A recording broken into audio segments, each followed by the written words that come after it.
오늘 누가복음 10장 38절에서 42절의 말씀을 가지고 오해라는 제목으로 하나님의 말씀을 함께 나누고자 합니다. 마르다와 마리아의 이야기는 이 성경에 있는 이야기 중에 어쩌면 우리에게 굉장히 가깝게 느껴지는 이야기 중에 하나일 것 같습니다.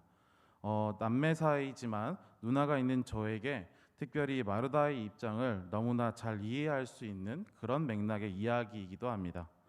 미룰 수도 없고 지금 당장 해야만 해야 하는 일이 잔뜩 내 아이 앞에 놓여져 있는데 그 처지를 알고 있고 또 충분히 도울 수 있는 사람이 앉아서 아무것도 하지 않고 있을 때만큼 짜증날 때도 없습니다. 그런데 그 짜증나는 대상이 가까운 사람, 특별히 나의 가족 중에 한 사람이라면 그 짜증은 너무나 쉽게 분노로 변하곤 합니다. 누구나 가족 안에서 이런 문제를 한 번쯤은 경험합니다.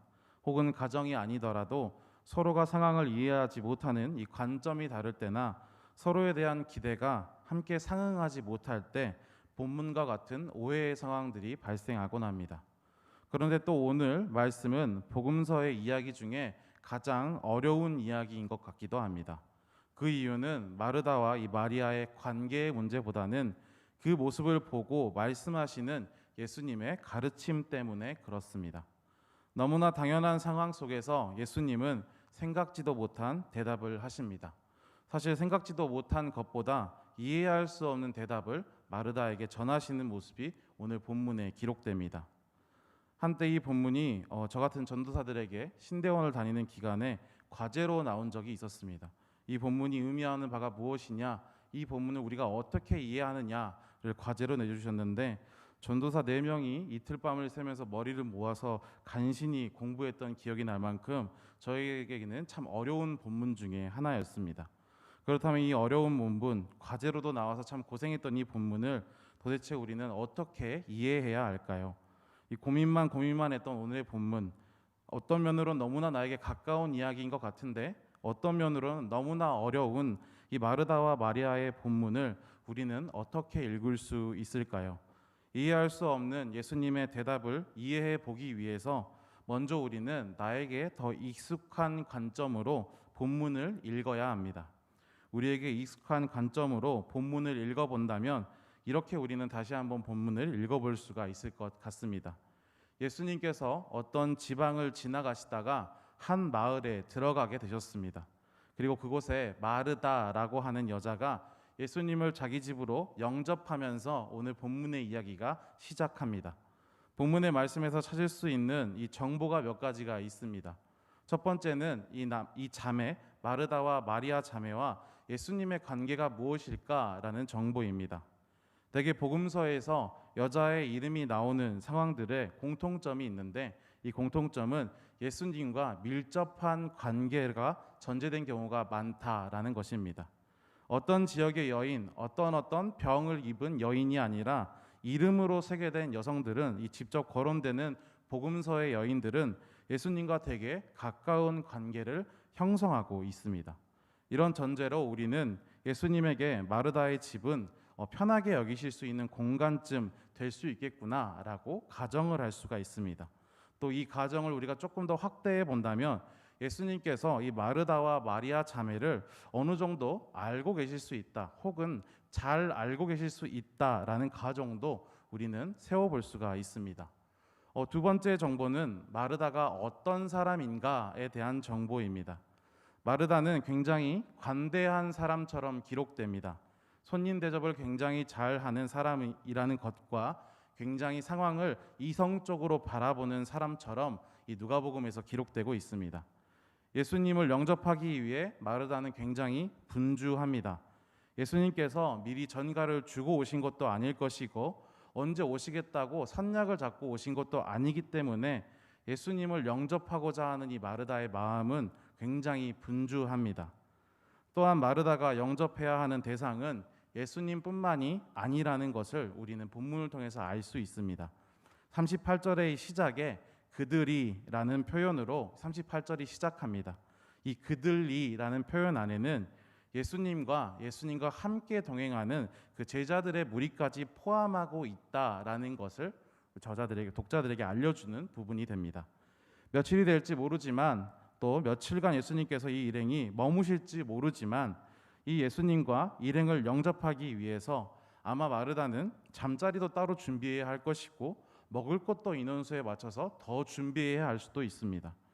또 성경에 기록되어 있지는 않지만 또한 우리가 생각할 수 있는 것은 예수님께서 머무셨다라는 것에 그 시대상의 의미가 무엇인지를 우리는 한 번 더 생각해 볼 수 있습니다. 예수님께서 머무셨다라는 것만으로도 많은 사람들이 그 지역으로 이 마르다의 집으로 몰려들었을 수 있다라는 또 하나의 가정입니다. 오늘 본문은 이미 수많은 이적과 기적을 일으키신 예수님의 이야기가 이스라엘 전역 곳곳에 퍼진 후의 시점의 본문의 말씀입니다. 대표적으로 이 오병이어 사건 후의 상황이기에 예수님의 행적은 아마 이 갈릴리 지역, 어쩌면 이스라엘 전역의 모든 사람들의 관심사였을 가능성이 매우 높습니다. 그런 예수님께서 한 곳에 머무셨으니 또 다시 예수님의 말씀을 듣기 위해서 누군가는 예수님의 손길 한번 빌려 나의 병을 고치기 위해서 또 예수님의 이적과 기적을 통해 나의 믿음을 세우기 위해서 수많은 사람들이 이 마르다의 집에 몰렸을 수 있다라는 것입니다. 하지만 마르다는 이 본문의 어떤 상황에서도 이러한 상황들을 불편해하지는 않습니다. 오히려 준비할 일이 많아져 마음이 분주해졌지만 마르다는 어떤 모습으로도 이 상황을 거부하지 않고 개의치 않아 합니다. 그러나 이렇게 일을 묵묵히 이루어가고 예수님을 영접하기 위해 그 일행을 대접하기 위해 준비하는 마르다의 마음을 흔드는 한 사람이 등장합니다. 바로 마르다의 동생 마리아가 등장합니다. 예수님과 그 일행을 영접하기 위해 분주한 자신과는 너무나도 다르게 예수님의 발치에 앉아 그 말씀을 듣고 있는 마리아의 모습을 누가는 기록하고 있습니다. 이 상황만 딱 놓고 본다면 분명히 마르다는 화날만 했습니다. 상황의 역할이 반대되어서 이 역할이 바뀌었다 하더라도 바쁜 사람이 가만히 앉아있는 사람을 보고 충분히 화가 날만 하지 않았을까요? 그래서 마르다는 예수님께 이렇게 한마디 하게 됩니다. 누가복음 10장 40절의 말씀입니다. 마르다는 준비하는 일이 많아 마음이 분주한지라 예수께 나아가 이르되 주여 내 동생이 나 혼자 일하게 두는 것을 생각하지 아니하시나이까 그를 명하사 나를 도와주라 하소서. 마르다의 이 말에서 참 많은 감정들이 느껴집니다. 얼마나 참고 참다가 이 억울하고 섭섭해서 영접하고자 하는 예수님께 한 말이었을까요? 마리아가 되었든지 혹은 예수님의 제자가 되었든지 혹은 말씀을 들으러 온 사람들 중에 한 명이라도 누구든지 잠깐만 도와줬다면 나도 저 자리에 앉아 동생처럼 예수님의 말씀을 들을 수 있을 텐데 라는 이런 마리아의 서운함이 느껴지는 외침입니다. 그런데 예수님은 마리아에게 가서 마르다를 좀 도와줘라 라고 하기는커녕 오히려 도움을 구하는 마르다를 나무라 하시기 시작합니다. 41절의 말씀입니다. 주께서 대답하여 이르시되 마르다야 마르다야 내가 많은 일로 염려하고 근심하나. 예수님께서는 마르다에게 너무 많은 일로 염려하고 근심하고 있다 하십니다. 예수님을 영접하기 위해 그곳에 온 사람들을 섬기기 위해 고생하고 노력하는 마르다에게 예수님은 너는 너무 많은 일로 염려하고 너무 많은 근심을 하고 있어 라고 말하십니다.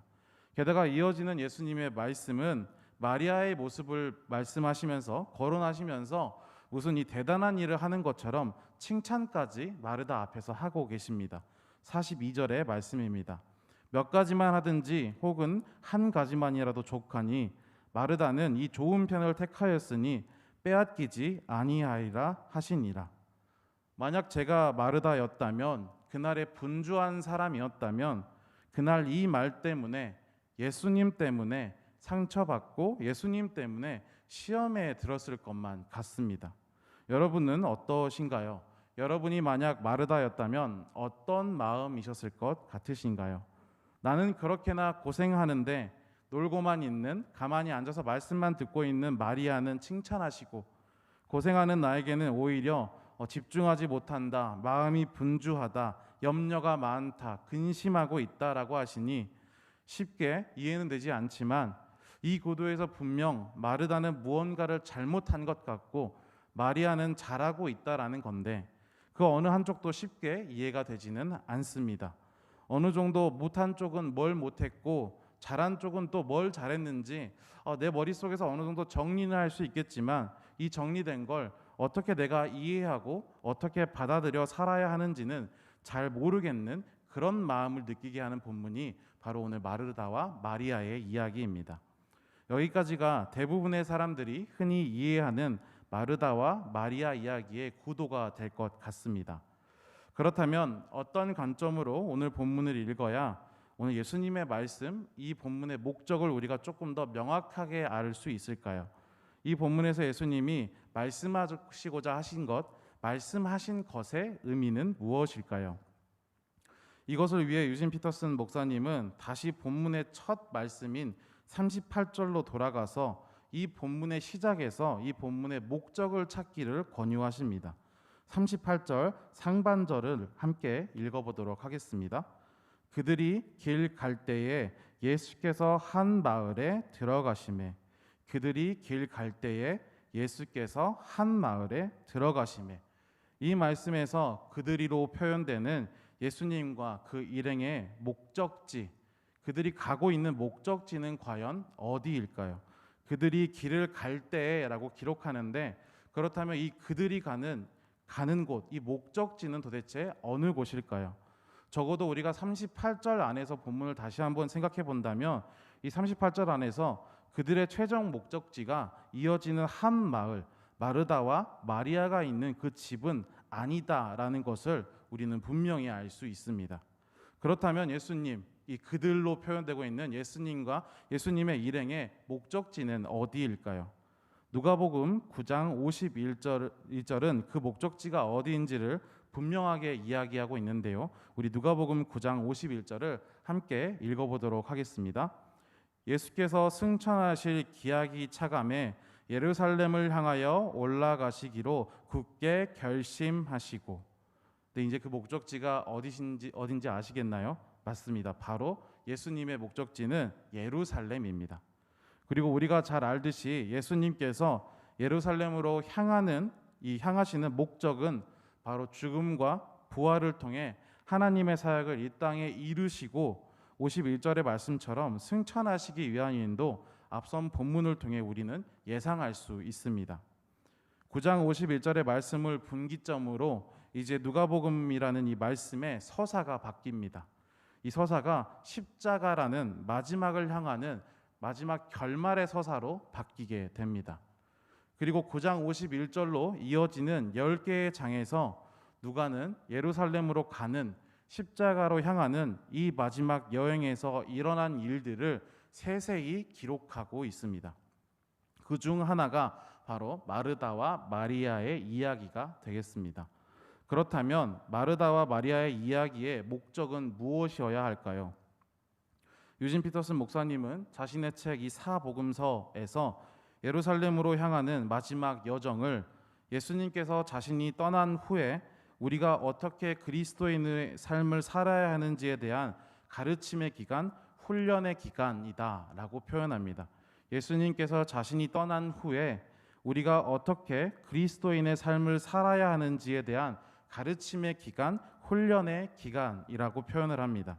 다시 말해 마지막이 다다르면 예수님은 물리적으로는 우리와 함께 있지 못하고 성령으로 함께 하시기 때문에 이 땅에 남아있는 그리스도인들이 어떠한 말과 행동을 하며 일상을 살아가야 하는지 보여주기 위해 또 세심하고 자세하게 준비를 시키는 모습, 가르침과 훈련의 기간이 9장 51절 이후로 기록된 10개의 장에 기록되어 있다라고 설명하고 있습니다. 즉 오늘 본문 마르다와 마리아의 이야기는 그런 예수님께서 이 땅에 남은 그리스도인들에게 가르치시는, 훈련시키시는 그리스도인의 삶에 대한 내용으로 우리는 이해해야 맞는 것 같습니다. 마지막을 향해 나아가며 가르치시고 훈련시키시는 기간으로 이 전체적인 맥락을 우리가 이해한다면 우리는 마르다와 마리아의 이야기를 조금 다른 시각에서 보는 게 가능해집니다. 누가복음 10장 40절 상반절의 말씀은 이렇게 기록됩니다. 마르다는 준비하는 일이 많아 마음이 분주한지라. 마음이 분주하다. 영어 성경에서는 distracted라고 번역하고 있습니다. 그런데 이는 다른데 정신이 팔려 집중하지 못하는 상태를 의미하는 표현입니다. 누가는 마르다는 여러 가지 접대하는 일로 분주하였고 라고 기록했고, 예수님은 그런 마르다에게 너는 많은 일로 염려하며 근심하고 있다라고 말씀하십니다. 여기서 이 마르다의 모습을 표현하는 분주하다는 것은 그녀가 굉장히 현실적이고 굉장히 열심히 일을 했으며 손님 대접하는 것에 진지하게 생각한다, 누군가를 섬기는 것을 사명으로 생각한다라는 그런 의미와는 다른 표현입니다. 여기서 분주하다는 것은 무엇에도 그녀가 집중하지 못하고 있다라는 것을 의미하는 표현입니다. 누가가 표현하고 있는 그날의 마르다와 마리아의 집에 계신 예수님의 목적은 언제나 변하지 않습니다. 9장 51절 이후로부터 이어지는 말씀에 이 예수님의 목적은 목적지로 향하여서 목적을 이루기 위함이라는 그 중심 주제는 변하지 않습니다.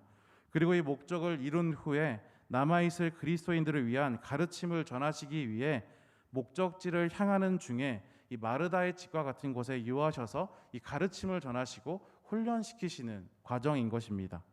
그렇기에 오늘 본문에서도 여전히 예수님이 중심이었고 예수님의 십자가가 목적이 됩니다. 그래서 예수님은 가르치십니다. 바로 예수님의 말씀을 이해하는 방법을, 예수님의 사역을 이해하는 방법을, 예수님의 가르침을 닮아가는 삶을 가르치고 있습니다. 그리스도인의 삶을 살아가기 위해 나의 관점에서 적합하고 합리적이고 올바르며 또 효율적인 방법을 찾아가는 것이 아니라 예수님은 그리스도인의 삶을 살아가기 위해 하나님의 관점, 예수님의 방법을 가르치고 훈련시키고 계신 것입니다. 그런 상황 가운데 다시 본문 40절로 돌아간다면 분주한 마르다가 그리스도인의 삶을 살아가기 위해 예수님의 발치에 앉아 그 말씀을 듣고 있는 마리아를 분주한 자신의 삶으로 보내달라고 예수님께 요청을 하고 있는 것이 됩니다. 이런 예수님의 관점에서 보면 마리아가 오히려 현실적인 사람이 되고 마르다가 비현실적인 사람이 됩니다. 마리아는 예수님의 말씀을 듣고 있었습니다.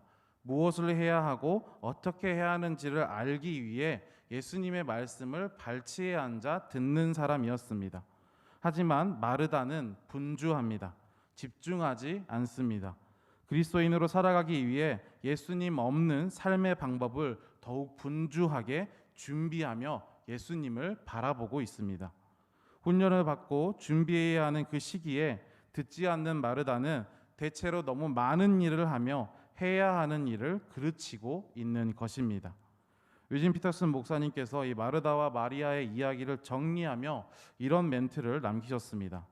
하나님의 영광을 위해 사는 것, 예수님을 위해 사는 것, 사랑과 소망과 믿음으로 사는 것, 인내와 온유함으로 사는 것, 희생적이고 누군가를 위해 섬기며 사는 것, 존엄성과 기쁨을 가지고 사는 것, 이러한 삶에 대해 예수님보다 더 쉽게, 더 가까이, 더 탁월하게 가르쳐 줄 수 있는 분은 없습니다. 그렇기에 예수님은 마리아의 행동, 그 모습을 지키시고 칭찬하고 계신 것입니다. 마리아의 모습을 통해서 그리스도인이 어떻게 살아가야 하는지, 그리스도인의 삶으로 우리가 나의 삶을 채우기 위해 어떤 모습을 보여야 하는지를 마리아의 모습을 통해 지금 이 말씀을 보고 있는 우리에게까지 가르치고 계시는 것입니다.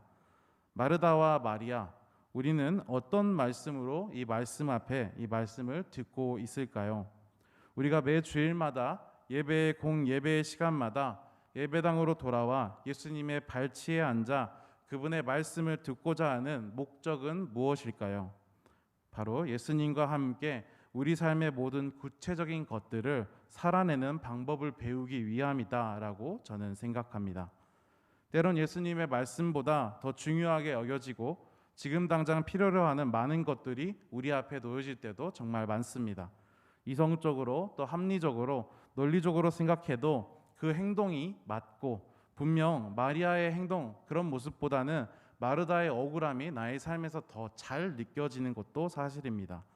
그렇기에 그런 우리에게 오늘 본문을 통해 예수님은 이 기간 동안 가르치시고 훈련시키시는 것 같습니다. 그리고 그런 생각과 행동을 바꾸어 예수님의 삶, 그리스도인의 삶을 살아가게 하기 위해 마르다처럼 분주한 또 우리에게 마지막으로 예수님께서 다시 한번 이렇게 말씀하시는 것 같습니다. 함께 누가복음 10장 41절과 42절의 말씀을 봉독하도록 하겠습니다. 주께서 대답하여 이르시되 마르다야 마르다야 내가 많은 일로 염려하고 근심하나 몇 가지만 하든지 혹은 한 가지만이라도 족하니라. 마리아는 이 좋은 편을 택하였으니 빼앗기지 아니하리라 하시니라. 아멘. 예수님의 말씀을 가까이 하고 그 무엇도 그 좋은 편을 빼앗기지 않을 수 있는 그리스도인으로 살아가는 저와 여러분의 삶이 되시기를 소망합니다. 오늘의 본문을 통해 예수님께서 그리스도인의 삶을 살아가기 위해 가장 먼저 해야 할 모습은 예수님의 말씀에 귀를 기울이는 것임을 다시 한번 우리에게 가르치시는 것 같습니다. 그 말씀 앞에 우리는 수많은 나에게 편한 것, 나에게 이성적인 것, 나에게 합리적인 것을 놓지만 그 모습을 보고 예수님은 분주하지 말라라고 이야기하시며 좋은 것을 택한 마리아의 모습을 본받을 것을 다시 한번 권면하시는 것 같습니다. 그런 말씀을 가까이 하셔서 무엇도 그 좋은 것을 빼앗기지 않을 수 있는 그 어떤 것도 나의 이 좋은 것을 빼앗을 수 없는 그런 그리스도인의 삶을 채워가시는 저와 아름다운 공동체 모두가 되기를 소망합니다. 함께 기도하시겠습니다.